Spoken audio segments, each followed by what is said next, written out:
करवीर तालुक्यातील घाणवडे इथं स्वर्गीय बा पवार पाटील माध्यमिक आणि उच्च माध्यमिक विद्यालयाच्या रौप्य महोत्सवी वर्षारंभ गुणवंत विद्यार्थी आणि मार्गदर्शक शिक्षक सत्कार ICT लॅबचं उद्घाटन असा संयुक्त कार्यक्रम आयोजित करण्यात आला होता।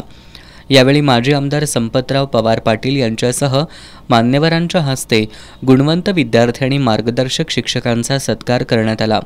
त्यानंतर संजीवनी पवार पाटील यांच्या हस्ते ICT लॅबचं उद्घाटन झालं। यावेळी बोलताना संपतराव पवार पाटील यांनी माझी शाळा माझा परिवार हा विचार घेऊन लोकसहभागातून 5 लाखाचा निधी संकलित करण्याचा संस्थेचा संकल्प पूर्ण होईल असा विश्वास व्यक्त केला। यावेळी मुख्याध्यापक DM पाटील, संस्थेचे सचिव दीपक तोरसकर, VG पाटील, बाळासो साळोखे, वसतिगृह अधीक्षिका विद्या लंबे, माजी उपसरपंच संतोष देसाई, सर्व शिक्षक, शिक्षकेतर कर्मचारी, विद्यार्थी आणि ग्रामस्थ उपस्थित होते।